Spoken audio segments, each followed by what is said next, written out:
Viewpoints on the talk station, FM 107, AM 1240.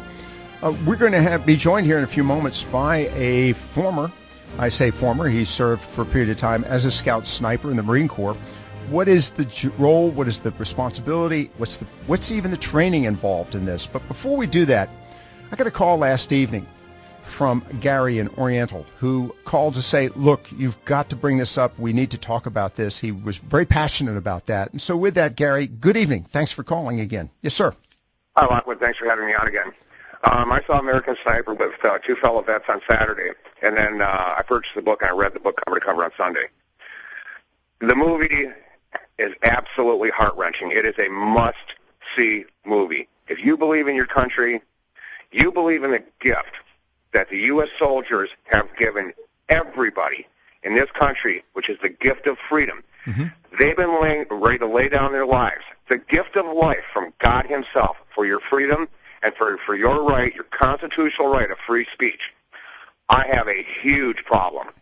And my huge problem is the Hollywood elitists can go to any one of their high-priced psychiatrists because they're depressed or whatever.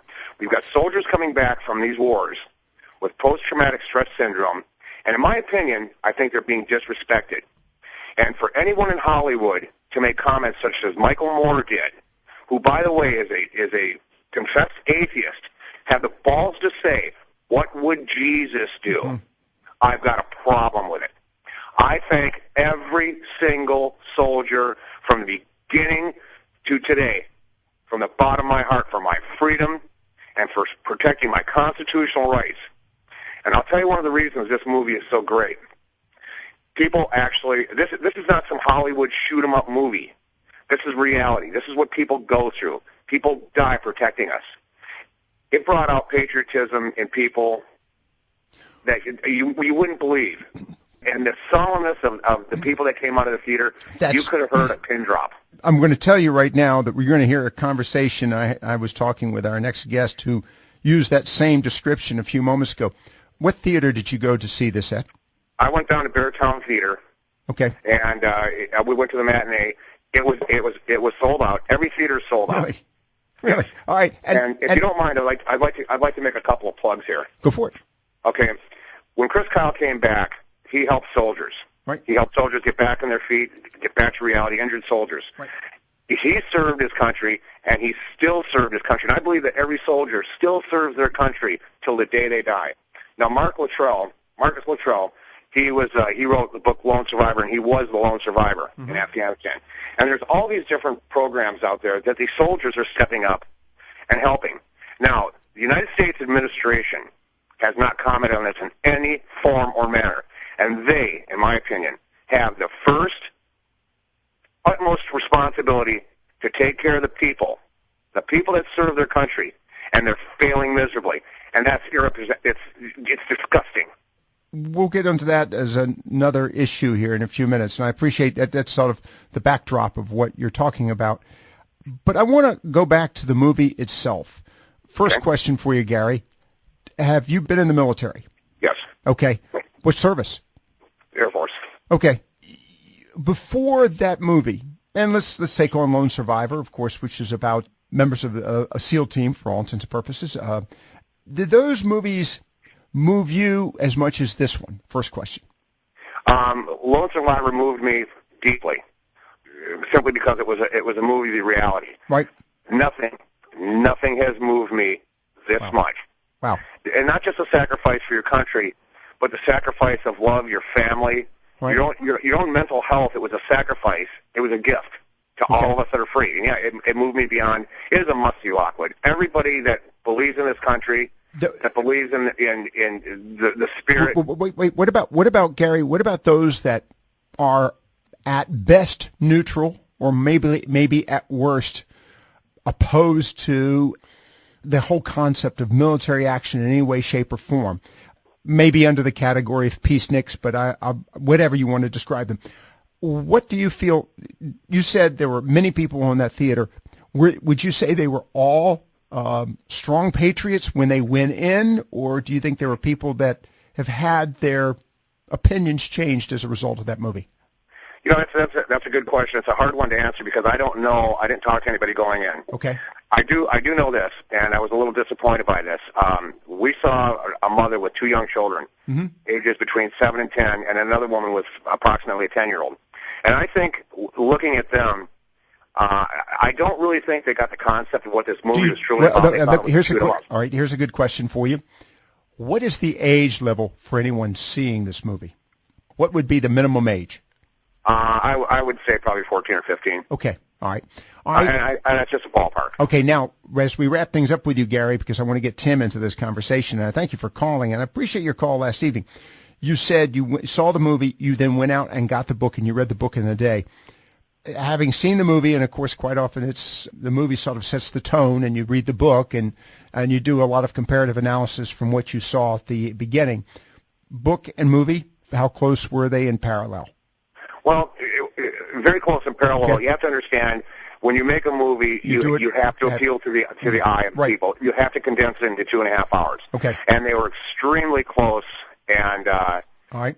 And the book is absolutely a must-read. Okay. Gary, thank you very much for the call. By the way, stand by, because we're going to be chatting here with Tim Parkhurst, who himself was a scout sniper. So thank you very much, Gary, for your call. I appreciate it, sir. Thank you, Lockwood. God bless you, and God bless America. Thank you very much.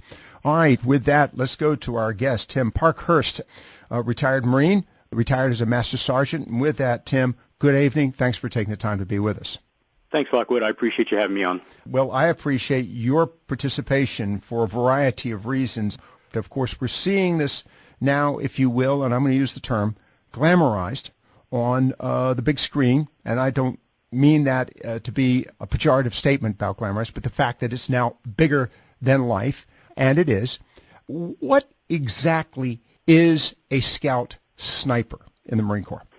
Well, I can give you the textbook definition that they teach us when we become a student in sniper school, and that is a Marine who's highly trained in field skills and marksmanship, who delivers long-range precision fire on selected targets from concealed positions in support of combat operations. So that's the textbook definition. Basically, in a nutshell, what a sniper is there to do is to take out defined targets, as opposed to the whole spray and pray concept, selectively with as little collateral damage as possible to protect the Marines around you. Our mindset when I was in a sniper platoon as a team leader, and also as a chief scout who's one of the senior snipers in a sniper platoon, our mindset is that we're there to support the regular infantry.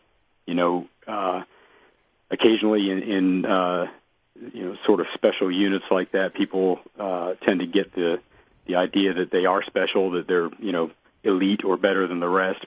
But by and large, the guys that I served with didn't have that attitude, and in fact, we tried to crush that as much as possible. We were just infantrymen, just like everybody else, but we just happened to have some specialized training, and we were there to support the infantry and make sure that they were protected. We had their right flank and their left flank, and we had their back. For them to go out there in large formations and do the things that they do, we've got to fill in the gaps and make sure that the bad guys aren't getting around on them and causing them problems. And you're looking at selective targets that can do or have some capacity, either in leadership or in the role of the weapons they're carrying, can do the greatest amount of damage. So your job, to go back to that comment of selective targets, the target that in some fashion, either, as I mentioned earlier, leadership or having control of a weapon, for example, poses absolutely. The greatest threat to the overall team that you're supporting. Yeah, absolutely. Okay. Those are some of the standard targets that snipers look for. No matter what service you're a part of, if you're a trained sniper, you're probably looking for the leadership of an enemy unit, right. The officers and senior NCOs, because if you can destroy their leadership, then they have no direction and they're ineffective. We're looking for the heavy weapon systems that can cause the most damage. We're going to try to shoot those guys that are manning those systems. We're also looking for communicators, people with radios that can bring basically the cavalry to come relieve them if they get pinned down. So those are the types of things that we look for in targets. And this is not a new concept. This is nothing that's unique to scout snipers as far as the priority of our targets. any infantryman on the ground who sees a target like that is going to try to take that target out. The fact is that as a scout sniper, we are just better able to do that. We're better able and better positioned to be able to selectively choose our target and take that target out. Stepping aside from the issue of your ability as a marksman, also your ability to get close enough to be able to provide that support. A lot of people are not aware that as a scout sniper, you really quite often can be in very vulnerable locations. This is not something you do from a lawn chair. Right. Yeah, and that's it's interesting. I'm glad you brought that up. Some of the worst casualties we had among Marine Corps Scout snipers during the war in Afghanistan and also in Iraq were during times when snipers were sent out in teams to do whatever their mission was at that time, and they, through no fault of their own necessarily, let their guard down just a bit, or it was just a hazardous location, right. And their position was discovered by the enemy, and in a couple of cases they were snuck up on, and basically the whole team was taken out. Things like that happen. It's tragic, and it's not an easy job. To take a selected shot from a concealed position, laying in wait for that one target to come by. You're not a whole platoon of 30 guys, right, or a company of 100 guys. You're just 2 guys or 4 guys, maybe 6 tops. Mm-hmm. So you're on your own. You're kind of hanging out in the breeze, right, and you're responsible for your security. And if you don't set security properly, if you don't move in and out of your position correctly, and you leave some telltale signs, then you can get compromised. You get compromised, you get killed. Of course, the real trick is, how do you hide yourself? Well, there's a myriad ways of doing that. It depends on the environment. You have urban environments where you mm-hmm. close yourself up in a burnt-out building or whatever. You have what we call loopholes. That are just basically holes shot into the side of the building, or maybe a window opening or something that you observe out of and shoot out of. In a jungle environment, or something more like Vietnam, obviously the vegetation is a bigger player. You'd have to cover your uniform with the right types of vegetation and use the terrain around you to use microterrain to stay out of the line of sight of the enemy. Which also assumes that you know where the enemy is. Right. So, there's a lot of different ways of staying hidden and being able to move in a concealed fashion. A lot of people are thinking about this from the perspective of pulling the trigger, but there's so much more, and I want to broaden this conversation. I just wanted to sort of set the stage for this, and I want to broaden the discussion here in a few moments, Tim, about the mental workings and the training that is involved in this issue of being a scout sniper. And then I want to wrap it up with what your opinion is about the reaction about this movie, if we can. And, of course, Chris Kyle, the sad story about that is not only was he a renowned sniper, but he was also a friend to those who were returning from either OIF or OEF, Operation Iraqi Freedom, or Operation Enduring Freedom in Afghanistan. And in a particular case, a friend of his, suffering from PTSD, killed him. And Chris was very aware of the potential and was working to help that individual back into, to reassimilate. And, of course, that is a topic really that earlier caller Gary from Oriental brought up. Maybe we'll get to that, but it's a topic of concern, and I think we may not get to that conversation, Tim, but I think all of us should recognize that warfare is not something you can walk into and walk out of like you do a theater. It's a full investment, and it has long-term impact. And again, our guest, Tim Parkhurst, retired Marine, scout sniper. Well, he served for a period of time as a scout sniper. You gave us a little background of what the job is of a sniper or a scout sniper. First off, very quickly, parse those two phrases for me. What does the scout do? What does the sniper do? Well, in the Marine Corps, the two terms are kind of inseparable in our community. We combine them together. if you go to the Army or the Navy SEALs or whoever, you might hear it referred to differently. But we call it Scout Sniper because, in order to get to the point where you can take that shot, you have to be a good scout. In order to make full use of being a good scout, you've got to be able to take that shot. So the two skill sets are mutually supporting. Essentially, a scout, it's just like back in the cowboy and Indian days, the scout was the guy that went out ahead and to see what was there, reconnaissance, surveillance, right, that sort of thing. So scouting around and reporting back. One of the things that we used to tell ourselves and teach our fellow scout snipers was that your radio is just as important as your rifle. Wow. Because you've got to be able to report what you're seeing back to your commander. And then, of course, the sniper part, that's the marksmanship. That's the shooting that everybody's familiar with. Now, let's talk very quickly about the skills required. Obviously, marksmanship is one of them.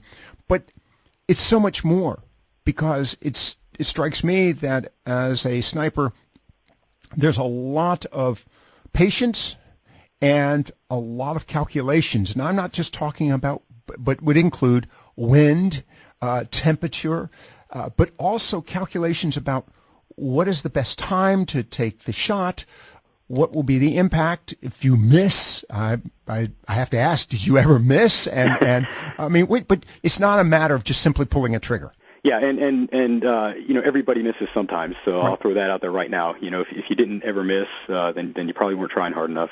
There are a lot of factors. A lot of them are not just calculations. That's a good word to use with regards to some of the skill sets that a sniper uses when you're talking about the shooting part, as far as judging the wind and the range and the movement of the target. Those are calculations.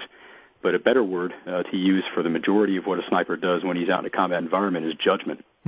It's not calculating. You're using on-the-fly judgment to determine what you're going to do. This is happening now. It just happened. What's my next step? Which leads me to that. You have to, I'll use the word calculate, your judgment. You have to calculate 3 or 4 steps ahead, do you not?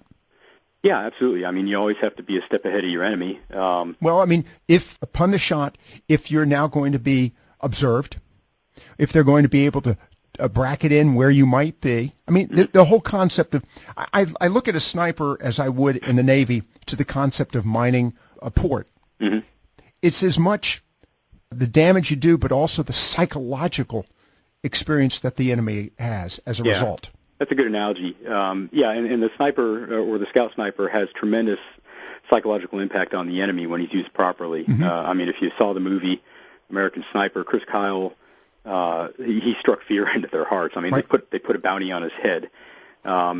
Successful scout snipers or snipers have done that throughout history. You look back to Vietnam, Carlos Hathcock, they called him White Feather. The Viet Cong gave him that nickname. Chuck Mawhinney, one of the most prolific snipers in American history until the recent conflicts. Very, very successful. Some of the quietest, most modest people you ever want to meet, too. You just said something. What does it take, personality-wise, to be a sniper? And let me just make a comment. It's very easy to pull out a weapon and start shooting indiscriminately. And I say indiscriminately. The enemy is in front of you. You're shooting at them. A sniper requires, in my opinion, I definitely do not have the mental capacity. I don't even know if I have the psychological capacity to do the job. What's one of the key traits of a successful sniper? Well, that's a good question. One of the words that was kind of rammed into our heads as we became snipers, going through sniper school and serving in a sniper platoon, is the word equanimity. And for those who aren't familiar with that word, basically it's the ability to keep your cool. It's the ability to, when everybody else is panicking, you don't.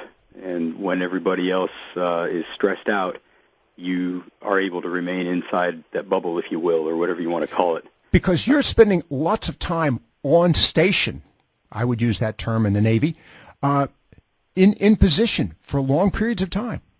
Potentially, yeah, and then there are also those times when you've got to get up and move. Right. And there, tremendous physical stamina and endurance. It's kind of like, you can't say anything. You can't say there's such a thing as average combat. Combat's not average. There's nothing about it that is. But if you were just to take combat in general, operating as a scout sniper is sort of like combat on steroids.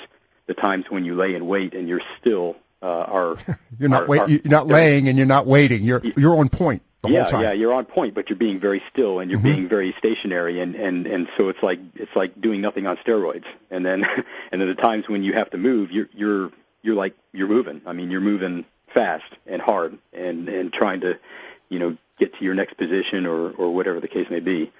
So it is a very demanding job, but it's physically demanding, it's mentally demanding. It's also academically demanding. You wouldn't think that, but a lot of these calculations you talk about with the shooting formulas and things like that, we have a thing called a mill relation formula. What now? A mill relation formula that we used to have to memorize. It's basically a formula to be able to estimate range using a mill dot, which is a dot that's on the crosshairs of your rifle. That mill dot represents 1 mill radian, which is a angular unit of measure. So we're starting to get into geometry and some math and things. Then you have to take into calculations, as you mentioned, wind, but I would also assume humidity and temperature. Yep, absolutely. Okay. The angle of fire.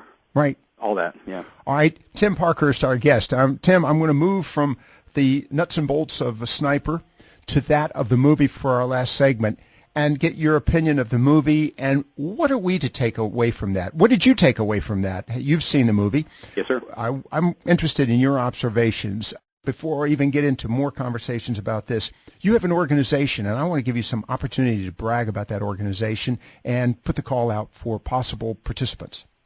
Yeah, I appreciate it. I'm a member of the U.S. Marine Corps Scout Sniper Association, and we just had our annual meeting last Thursday at the SHOT Show in Las Vegas.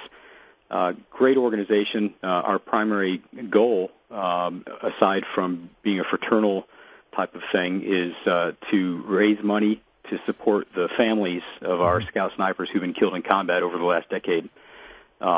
We want to take care of the widows of our snipers and also provide scholarships for the kids. And we have a raffle going on right now. For those who are into military armament, you might be familiar with what a M40A5 is. It's the current issue Marine Corps sniper rifle.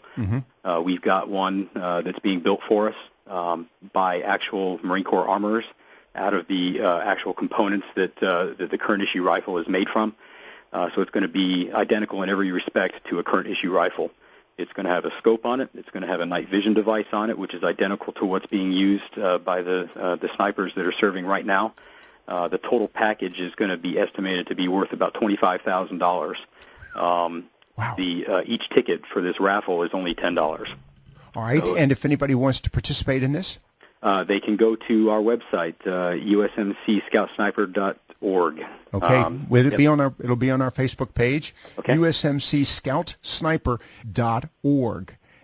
Thank you, by the way, for once again, for your participation this evening, but also, and I would be remiss. I know people are listening, to thank you for your service. And the term Semper Fidelis means everything to the Marine Corps. Yes, and sure. to just make a comment, I was attending a Marine Corps birthday ball recently, and the general pointed out Marines have 2 birthdays: the day when you were brought to life, the other birthday, the day you became a Marine. So Semper Fi to you. Thank you. Appreciate it. Well, I appreciate the camaraderie and the attitude. Tim, wrapping things up, you've seen the movie American Sniper. How did it impact you, or what was your conclusion as you walked out of the movie theater? You heard Gary say when they left, you could have heard a pin drop. I had heard the same thing prior to going to the movie. I read some reviews of it, and everybody said the same thing. And I'm like, yeah, okay, whatever. And I went to the movie with a group of friends who are almost all veterans. And when we walked out of the movie, I mean, you could hear a pin drop. It was exactly like people said. And I appreciate Gary and his words. From my perspective, having for a short time early in my career, having lived that life, it really did move me. Really? Oh, yeah. The people who are talking on the media right now, who are saying that this is political, that it's this, that it's that, one of my fellow scout snipers today was on Facebook and made the comment, that it seems like everybody's coming out of the woodwork to try to see how intellectual they can be and how deep they can dig to try to find some hidden meaning in this film. Because if they just say, well, I liked it or I didn't like it, that's not good enough for ratings. So we've got to come up with something else, and we'll have a whole talk show about it. And one of my fellow Scout Snipers was actually on a nationally televised TV talk show the other day. And the talk show host, sort of talking over him, continued to say over and over again that, absolutely this is a political movie and stuff like that. There's nothing political about it. It was the story about one man and his experience in wartime. The people who say that it glorifies war, no, it doesn't. It glorifies honor in war. It glorifies one man's contributions to the war effort. It glorifies the struggle and overcoming that struggle that one family experienced during a wartime. It doesn't glorify war at all. In fact, it makes war look like hell, which it is. That's what the movie did. And there wasn't a single political comment that I can remember in the movie. If anybody made any sort of mention of anything political throughout the course of the movie, it was lost in the larger message. So people have agendas, and I get it. They want to get their agenda out there, and they're going to grab onto something, and they're going to use it. But I'll tell you what, don't use a dead guy and his life story to make your political agenda. I don't belong to a party. I'm going to tell you that right now. Mm-hmm. And there's some things that I feel conservatively about, and there are some things that I lean more liberal about. Mm-hmm. But the way certain people are just grabbing a hold of this movie and the experience of this movie and turning it into a political circus, it just makes me sick. Ignoring that group of people, talk to me and Ross, my producer, and tell me what I should walk away from that movie. I honestly think I know, but I haven't seen the movie. So what would you ask me to walk away from that movie? What should I get from that movie? Well, I think what every American should walk away from that movie with is an understanding of the devotion and dedication that your men and women in uniform have for you and for your country, to go out there and do what it is that your country asks of them. Because, and here's, I'm going to dispel another rumor or another myth, that somehow those who in uniform are responsible for being in the position that they're in. Mm-hmm. Yeah, we enlisted, we joined up, we volunteered, I got it. But every mission I've been on, I was ordered to go on. Mm-hmm. And the officers that ordered me into that position were also ordered to be there. Mm-hmm. Ultimately, who gave the order? Some general up the chain, but who gave him the order? It was an elected official in Washington, D.C., either in Congress or in the White House, who gave the order to move troops from within our borders to some other country to do whatever mission it is that they asked us to do. And they either set a course for success or they didn't. And, everybody that knows anything about warfare, from Sun Tzu and Clausewitz to today, knows that war is the result of failed policy. So if I'm in Afghanistan getting shot at, or if Chris Kyle is in Iraq shooting people because they're about to blow up a squad of Marines, mm-hmm. and he has to maybe pull the trigger on a child who was given a grenade to walk into a platoon of Marines, somebody in a position of leadership in Washington, D.C. put Chris Kyle in that position. Chris Kyle did not ask to do that. And Chris Kyle had to live with that. And that is what I want Americans to walk away with, is understanding that, we don't necessarily choose our battles. We get put into them, and we do the best we can. We serve with honor as best we can. As is proven by this film, I might add. Tim Parkhurst, U.S. Marine Corps Scout Sniper.org.